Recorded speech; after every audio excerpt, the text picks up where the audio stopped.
In the harsh winter of 1824, deep within the untamed forests of northeastern Kentucky, a young woman emerged from the wilderness in a state that would challenge everything the frontier community thought they knew about human endurance and medical ethics.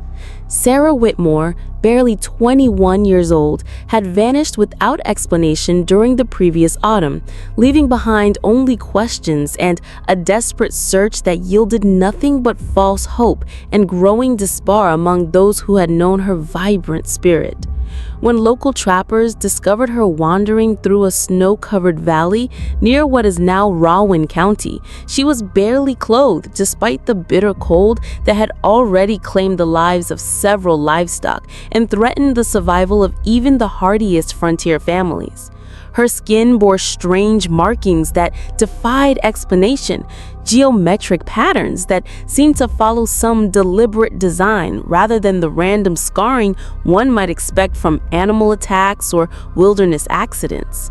The men who found her, seasoned hunters accustomed to the harsh realities of frontier life and witnesses to countless tragedies that befell those who underestimated the Kentucky wilderness, would later describe the encounter as the most disturbing experience of their lives, haunting their dreams for years to come. Sarah Whitmore had lived with her uncle, Benjamin Whitmore, on a modest homestead approximately 15 miles west of what would eventually become Moorhead, Kentucky. The area in 1824 was still largely wilderness, populated by scattered families who had pushed westward from Virginia and North Carolina, seeking cheaper land and opportunities unavailable in the more established regions where a competition for resources had grown fierce and social hierarchies remained rigid. These frontier families were bound together by necessity and mutual dependence, creating tight-knit communities despite the physical distances that separated their individual homesteads. The Whitmore property consisted of a sturdy log cabin with two main rooms, a smaller kitchen building connected by a covered walkway, and several outbuildings, including a barn, smokehouse, and root cellar. Benjamin had invested considerable effort in clearing approximately 20 acres for cultivation, backbreaking work that had taken him nearly 5 years to complete after arriving from Virginia in 1819. The cleared land produced corn, beans, and squash using techniques learned from earlier settlers who had adapted Native American agricultural methods to suit the soil and climate conditions of the region. Unlike many frontier women whose education was limited to domestic skills and basic literacy, Sarah possessed an unusual breadth of knowledge that set her apart from her contemporaries. Her late father, Reverend Jonathan Whitmore, had been a Presbyterian minister who insisted on providing his daughter with an education equal to that of any young man of their social class. He had taught her Latin, Greek, mathematics, natural philosophy, and rhetoric, believing that intellectual development was essential for spiritual growth regardless of gender. This educational foundation had been reinforced by her voracious reading habits and her correspondence with former neighbors and family friends in Virginia, who regularly sent her books, newspapers, and periodicals that kept her connected to intellectual developments and the broader world. Sarah maintained detailed correspondence with former neighbors in Virginia, writing letters that demonstrated not only exceptional literacy, but also keen observations about frontier life, political developments, and social conditions. She kept meticulous records of daily life on the frontier, documenting weather patterns, crop yields, wildlife behavior, and the challenges faced by their small community. Her journals revealed a mind constantly engaged with questions about natural phenomena, human behavior, and the social structures that governed frontier society. Her intelligence was well known throughout the sparse community, as was her curiosity about subjects typically considered inappropriate for women of her station, including natural philosophy, medical theory, and political economy. The Whitmore homestead sat in a natural depression surrounded by dense woodland, isolated enough that the nearest neighbors lived nearly 2 miles away, through difficult terrain that included steep ravines, thick underbrush, and seasonal streams that could become impassable during heavy rains or spring thaws.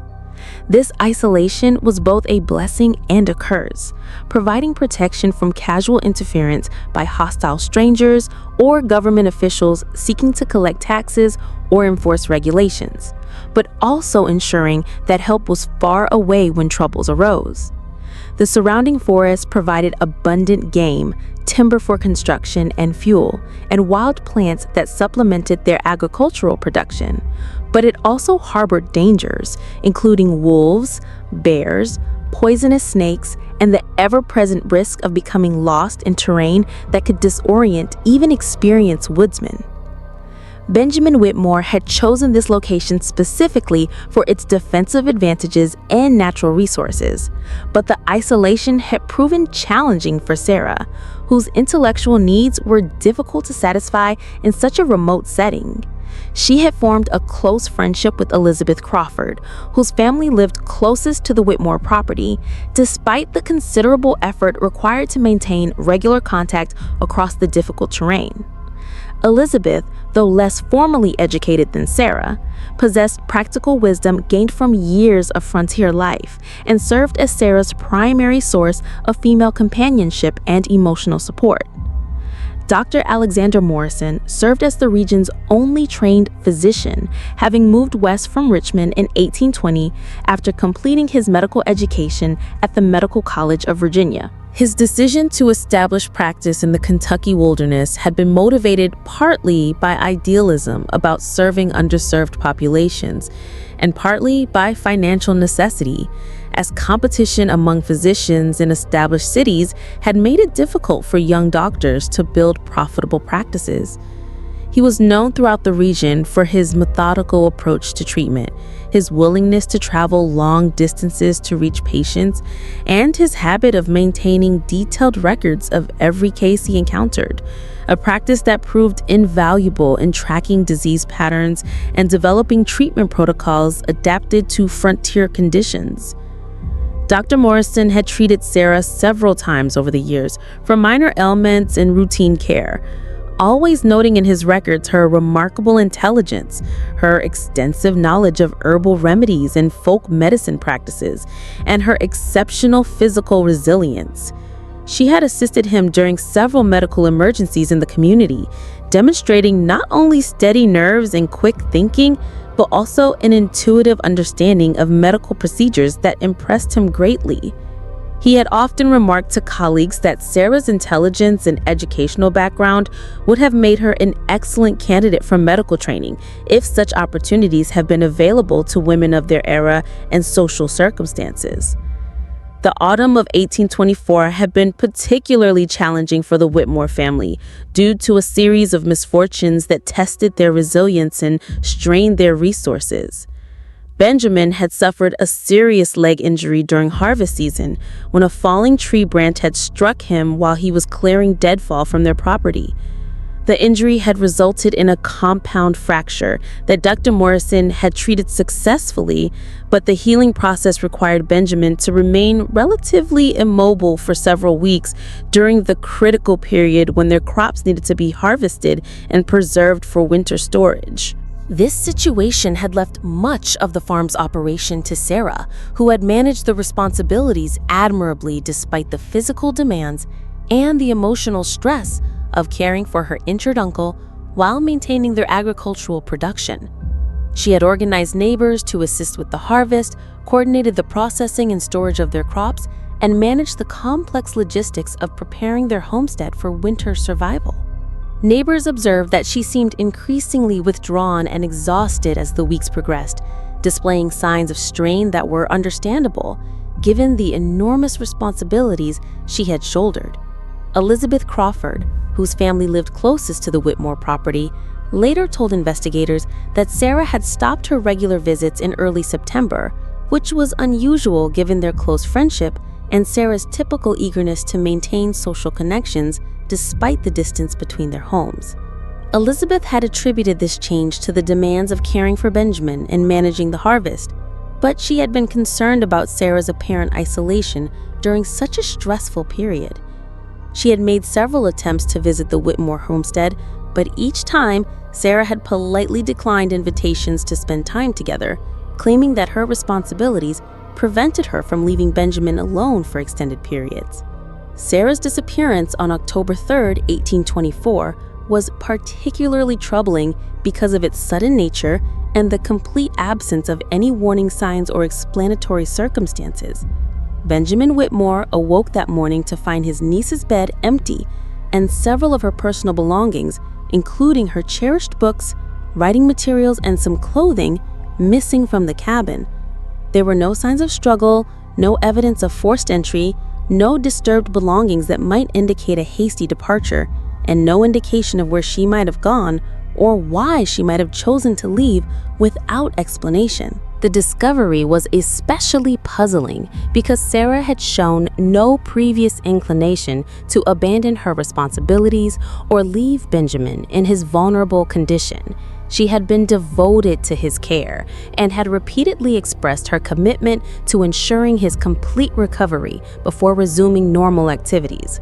Her disappearance seemed completely inconsistent with her character and her demonstrated sense of duty and loyalty to family obligations. Benjamin immediately organized search parties from the surrounding homesteads, mobilizing every able-bodied man within a 20-mile radius to participate in the effort to locate Sarah. The search effort was systematic and thorough, with teams assigned to specific areas in careful coordination to ensure that no terrain was overlooked. Despite days of combing the vast forest that surrounded their settlement, systematically checking every ravine, cave, stream bed, and game trail within a reasonable distance of the Whitmore homestead, no trace of Sarah could be found. The searchers discovered no physical evidence of her passage, no items of clothing or personal belongings that might indicate the direction she had traveled, and no signs of struggle or violence that might explain her disappearance. The Kentucky wilderness of 1824 remained largely untouched by civilization, a dense maze of oak, maple, and pine trees that created perpetual shadows beneath their canopy, even during the brightest days of autumn. The forest floor was covered with thick layers of fallen leaves that muffled sound and obscured tracks, making it extremely difficult to follow trails or locate individuals who might have become lost or disoriented. Dangerous wildlife was common throughout the region, including packs of wolves that had become increasingly bold as winter approached, black bears preparing for hibernation and therefore potentially aggressive if disturbed, and numerous species of poisonous snakes that remained active until the first hard freeze. The terrain itself presented numerous hazards for inexperienced travelers, with steep ravines that could cause fatal falls, seasonal streams that could sweep away anyone attempting to cross during periods of high water, and areas of unstable ground created by underground limestone formations that could collapse without warning. It was frighteningly easy for someone to become lost in the seemingly endless expanse of trees and ravines, particularly for individuals unfamiliar with wilderness navigation techniques or lacking the survival skills necessary to sustain themselves in harsh conditions. As weeks passed without any sign of Sarah, the community began speculating about her fate, developing theories that ranged from tragic accidents to more sinister possibilities.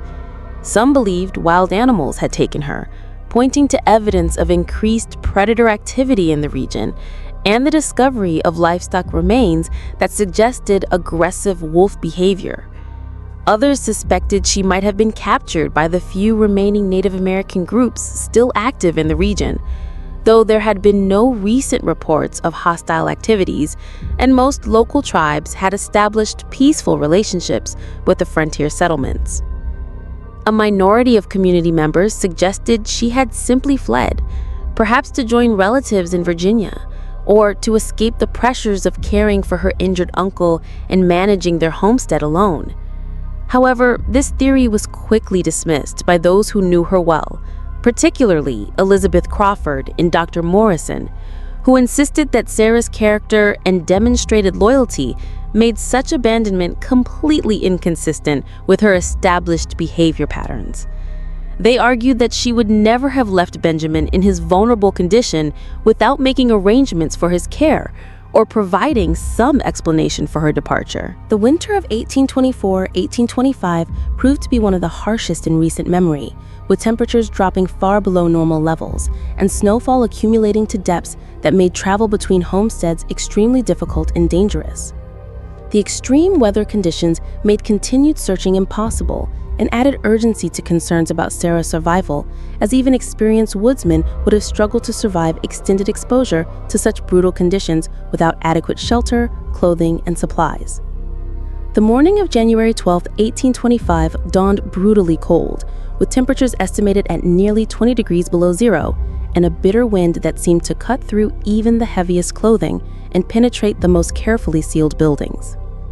The sky was clear and brilliantly blue, but the sun provided no warmth, and the snow crunched underfoot with a sound that indicated its crystalline structure had been transformed by the extreme cold into something resembling granulated ice. Two local trappers, William Parker and his partner Jacob Mills, were checking their trap lines along Crane Creek, following their established routine despite the dangerous conditions because their families depended on the income from fur sales to purchase supplies that could not be produced on their homesteads. Both men were experienced woodsmen who had spent their entire adult lives in the Kentucky wilderness, developing skills and instincts that enabled them to navigate safely through terrain and weather conditions that would have proven fatal to less experienced individuals. They were moving carefully along a familiar trail, using snowshoes to navigate the deep drifts, and paying careful attention to signs of animal activity that might indicate the presence of trapped game, when they heard what initially sounded like an injured animal crying in the distance. The sound was distinctive and troubling, a rhythmic vocalization that seemed to follow patterns unlike anything they had encountered during their years of wilderness experience. As they moved closer to investigate, following the sound through dense underbrush that had been bent and broken by the weight of accumulated snow, the sounds resolved into something far more disturbing than animal distress calls. They recognized human vocalization, but following patterns that seemed unnatural and repetitive, lacking the emotional inflection and conversational rhythm that characterizes normal human speech. It was a voice, speaking in mechanical cadences, repeating phrases over and over, with long pauses between each iteration, creating an effect that was deeply unsettling to men accustomed to the natural sounds of wilderness life. They found Sarah in a small clearing beside a frozen stream, sitting motionless in the snow, despite wearing only a thin cotton dress that provided no protection against the life-threatening cold. Her dark hair hung in tangled masses around her shoulders, matted with ice crystals that had formed from moisture in her breath, and she was speaking in a voice they recognized as hers, but somehow fundamentally altered in tone and inflection. Her posture was unnaturally rigid, and she seemed completely unaware of their presence, despite their approach through terrain that would normally have announced their arrival to anyone with normal awareness of their surroundings. "The procedures must continue according to established schedule," she was saying repeatedly, her voice carrying no emotion or recognition of the extreme conditions that surrounded her. "The subject demonstrates acceptable tolerance levels for extended exposure to experimental protocols. Additional trials are required to complete the comprehensive data collection process. The apparatus must be calibrated for maximum precision to ensure accurate measurement of physiological responses." William Parker, a veteran of frontier life who had witnessed countless hardships, including Indian attacks, disease outbreaks, accidents, and natural disasters that had claimed the lives of friends and family members, later told Dr. Morrison that Sarah's condition was unlike anything he had encountered during his 43 years of wilderness experience.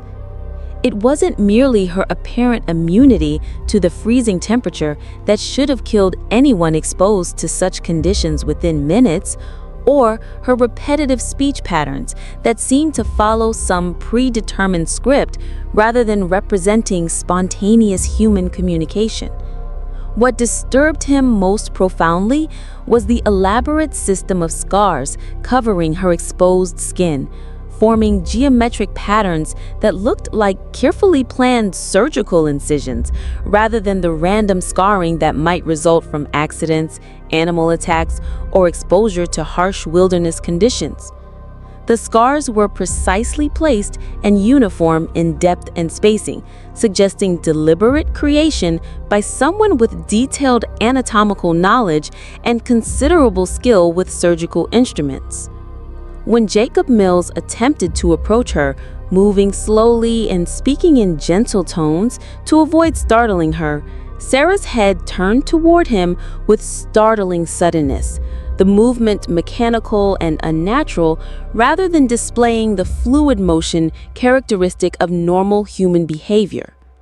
Her eyes, once bright with curiosity and intelligence, according to community members who had known her before her disappearance, now appeared vacant and unfocused, as if she were looking through rather than at him, seeing something beyond the immediate physical reality of their presence.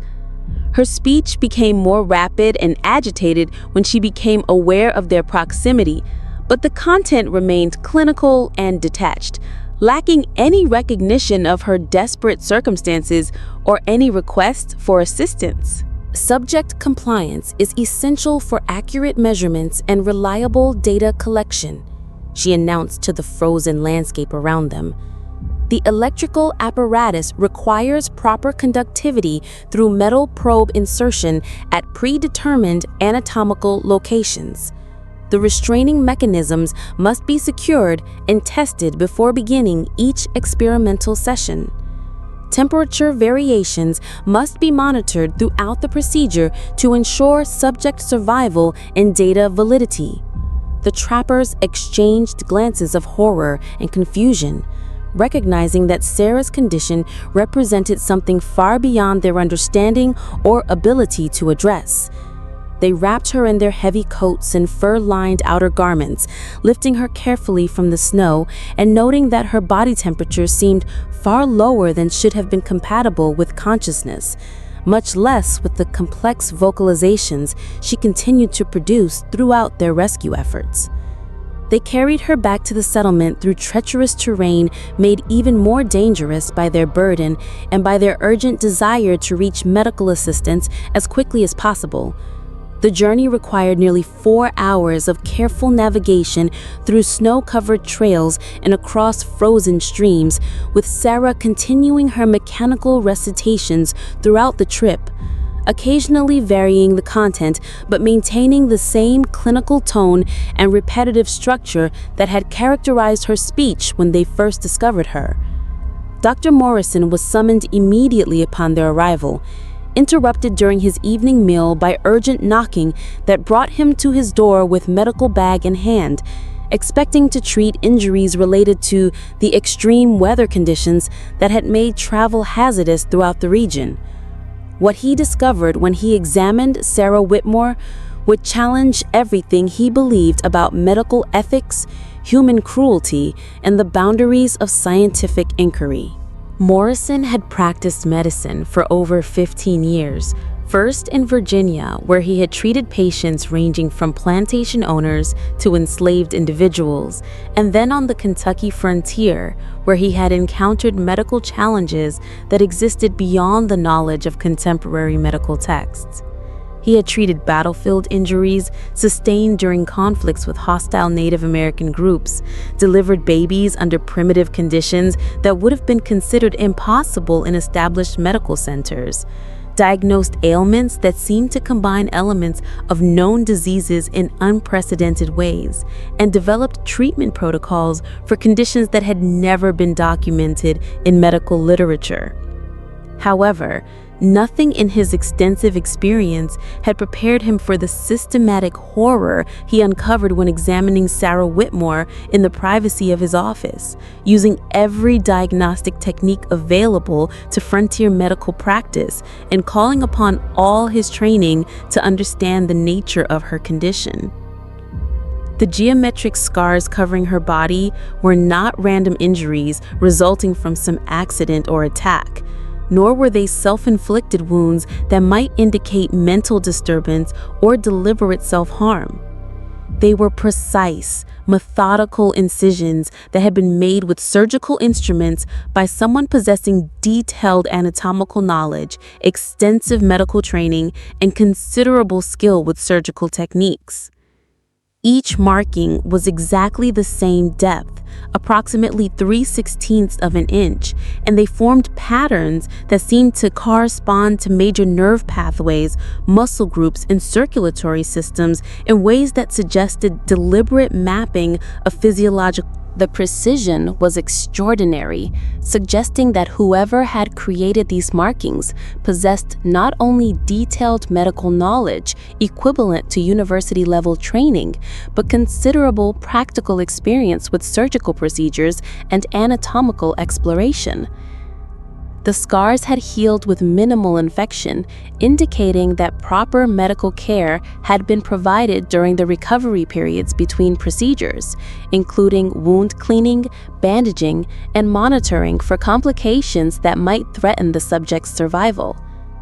This detail was perhaps more disturbing than the scars themselves, as it suggested systematic, ongoing abuse conducted with medical precision and careful attention to maintaining the victim's health and survival throughout an extended period of experimental procedures.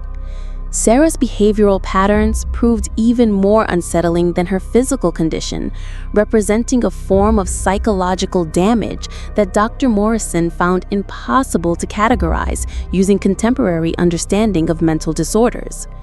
She would remain motionless for extended periods, staring at nothing with vacant eyes that seemed to focus on points beyond his examination room, then suddenly begin reciting detailed clinical observations in that same mechanical voice the trappers had heard, as if responding to some internal prompt or following a predetermined script. Subject response to galvanic stimulation was recorded on day 63 of the experimental protocol. She would announce to the empty room, her voice carrying the same. Morrison attempted various treatments available to frontier medical practice, including laudanum to calm her agitation and reduce what appeared to be psychological distress, gentle questioning designed to determine what had happened during her disappearance and identify the source of her trauma, and experimental techniques he had read about in medical journals from European physicians who had investigated similar cases of psychological disturbance. Nothing seemed to penetrate whatever barrier existed between Sarah's consciousness and the external world, as if some fundamental connection between her awareness and her environment had been severed or damaged beyond repair. She would respond to basic physiological needs like hunger, thirst, and the need for warmth, indicating that some level of normal bodily function remained intact.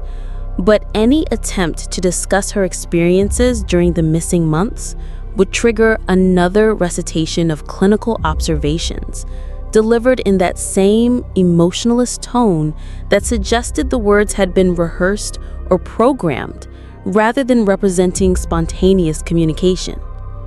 Most disturbing was her occasional tendency to address Dr. Morrison as if he were someone else, referring to him as the experimenter and positioning herself in specific poses as if expecting him to continue whatever procedures had been performed on her during her captivity. These episodes would occur without warning, transforming her from a passive patient into an active participant in some remembered routine, suggesting that her psychological conditioning had been thorough and systematic. After a week of care, the scars, her speech patterns, the technical vocabulary she used, and her behavioral responses all pointed to sustained abuse disguised as scientific research, conducted with the precision and methodology of legitimate medical investigation, but lacking any ethical foundation or concern for the subject's welfare. But who could have conducted such experiments in the remote Kentucky wilderness, where medical knowledge was limited and resources were scarce? And how had Sarah been convinced to participate in procedures that must have caused tremendous physical and psychological trauma, requiring her cooperation or at least her acquiescence over an extended period of months? Dr. Morrison's investigation began with a careful examination of Sarah's belongings, which had been discovered scattered throughout the forest near where she was found by the trappers. Her journal, missing since her disappearance and desperately sought during the initial search efforts, was located wedged beneath a fallen log approximately 100 yards from the clearing where the trappers had found her. The leather binding was damaged by weather exposure, water staining, and what appeared to be deliberate attempts to destroy the contents, and many pages were illegible due to moisture damage and freezing temperatures. However, enough remained to provide disturbing insights into her final weeks before vanishing, revealing a gradual transformation in her thinking and behavior that suggested systematic manipulation by someone skilled in psychological persuasion. The early entries reflected Sarah's typical writing style: detailed observations about frontier life, weather patterns, agricultural challenges. The content demonstrated her characteristic intelligence and curiosity, with observations about natural phenomena, philosophical reflections on frontier society, and detailed records of daily activities that would have provided valuable historical documentation of frontier life. However, beginning in mid-September, both her handwriting and the content of her entries began deteriorating significantly, suggesting increasing psychological distress or external pressure that was affecting her ability to think clearly and express herself coherently. The normally precise script became increasingly erratic, with words crossed out and rewritten multiple times, sentences left incomplete, and occasional passages that seemed to reflect confusion or uncertainty about events she was describing. September 20th, 1824. Dr. Morrison's medical texts describe the application of electrical current in treating nervous conditions and disorders that affect the proper functioning of physiological systems. The theoretical foundation appears scientifically sound and consistent with recent advances in medical understanding. If electricity can animate dead tissue, as demonstrated by various European physicians conducting research into galvanic stimulation, certainly it could restore proper function to damaged nerves in living patients. I have been reading about experiments conducted in Philadelphia and New York, with results that seem most encouraging for the advancement of medical knowledge and the development of new treatment protocols. September 25th, 1824. I have been invited to observe advanced medical procedures being conducted in. I have been assured that my education and demonstrated intelligence make me uniquely suitable for participation in meaningful research that could advance medical knowledge significantly.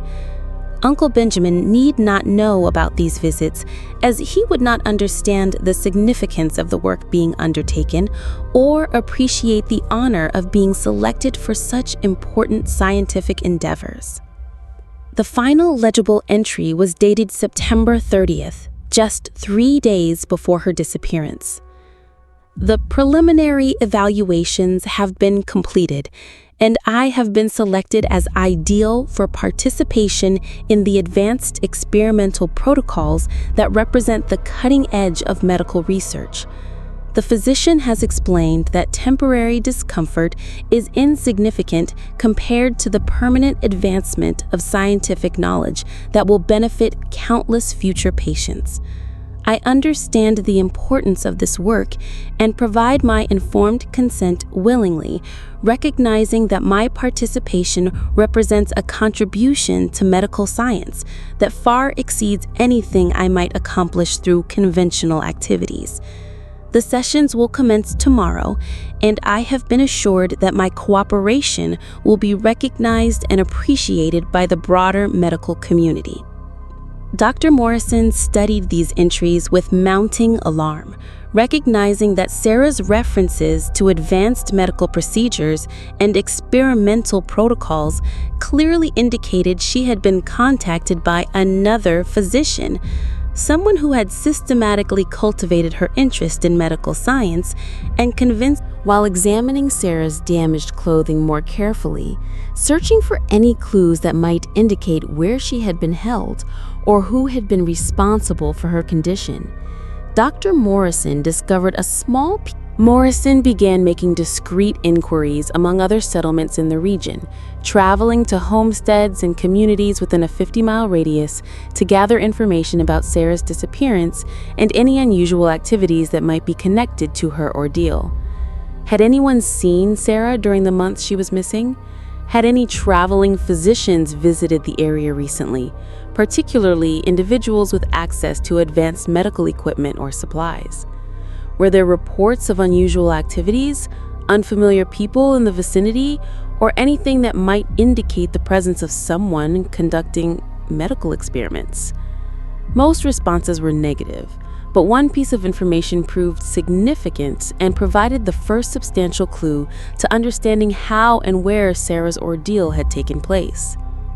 Marcus Crawford, Elizabeth's husband and one of the most observant and reliable members of their community, mentioned that he had noticed lights at the abandoned estate represented the most likely location for the systematic abuse Sarah had endured, and examining the property might provide crucial evidence about the identity of her tormentor and the scope of the crimes that had been committed. What he discovered there would confirm his worst suspicions and force him to confront evidence of crimes that challenged his faith in human decency and professional ethics. The Riverside estate occupied a secluded valley surrounded by steep hills covered in dense forest, completely invisible from any main road or established trail, and accessible only by a narrow, winding path that wound through seemingly impenetrable woodland for nearly 3 miles. The location had been chosen with obvious care, providing perfect isolation for activities that required absolute privacy and protection from casual discovery by travelers, hunters, or neighboring settlers who might investigate unusual sounds or activities.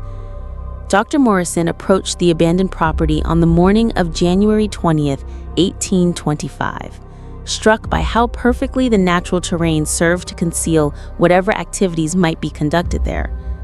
The valley was a natural bowl surrounded by ridges that would contain sound and block visual observation from any external vantage point, while the single access route could be easily monitored and controlled by anyone seeking to prevent unwanted intrusion. Someone could conduct virtually any kind of activity in such a location without fear of discovery by casual travelers or interference by local authorities.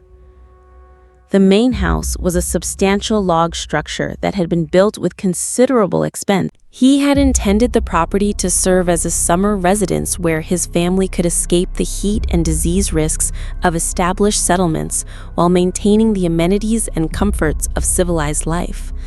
The house featured multiple glass windows, an extraordinary luxury on the frontier, where most families relied on wooden shutters or oiled paper to close window openings, and a massive stone fireplace that indicated the owner's intention to live comfortably even during harsh winter conditions.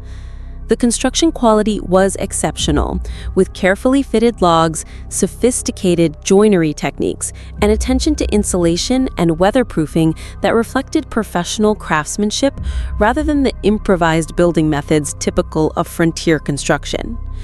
Dr. Morrison's first indication that the property had been recently occupied came when he noticed that the front door, which should have been secured against weather and wildlife, was standing slightly open, moving gently in the winter breeze.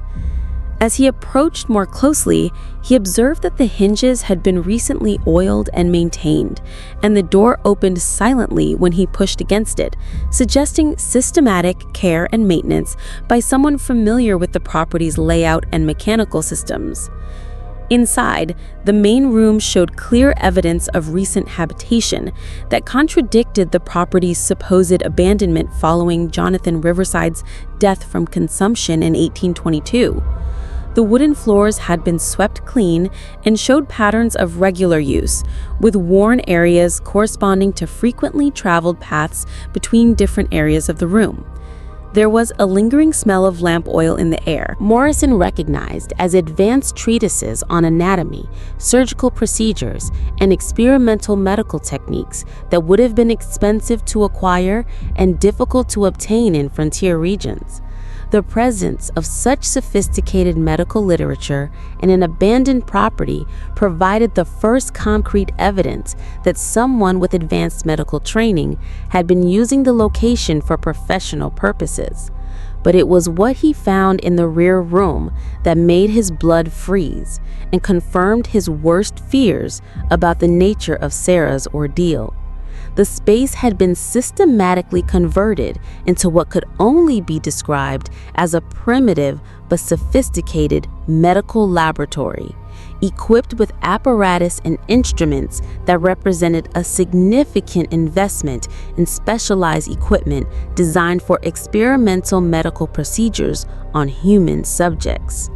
A large wooden table dominated the center of the room, its surface stained with what appeared to be dried blood that had soaked deeply into the wood grain, despite obvious attempts to clean and maintain the surface. The table had been reinforced with additional supports and modified with specialized features that served no purpose other than the restraint and manipulation of human subjects during medical procedures. Leather restraints were attached to the table at positions corresponding precisely to human anatomy: wrists, ankles, waist, chest, and neck, with additional smaller restraints positioned to control finger movement and head positioning. The restraints showed extensive wear patterns, with deep creases and abraded areas that indicated they had been used repeatedly to secure someone who had struggled against them with surgical knives of various sizes, all clean and properly maintained, with the sharp edges that indicated regular use and careful maintenance. Bone saws designed for amputation procedures, forceps for grasping and manipulating tissue during surgical procedures, needle and thread for closing surgical incisions. Most disturbing was a collection of metal probes of various sizes and shapes, connected by copper wires to what appeared to be an electrical apparatus powered by a series of glass containers filled with metal plates suspended in acid solutions. The electrical device was sophisticated and expensive, representing technology that would have been available only to wealthy physicians with access to the latest medical equipment, and considerable financial resources to acquire and maintain such apparatus. The metal probes showed signs of recent use, with residue that appeared to be organic material adhering to their surfaces despite obvious attempts at cleaning.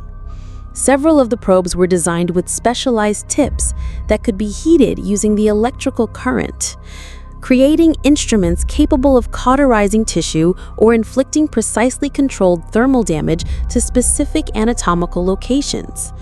Most disturbing were the detailed anatomical drawings pinned to the wall above the restraining table. Precise sketches of a female body marked with measurements, clinical notations, and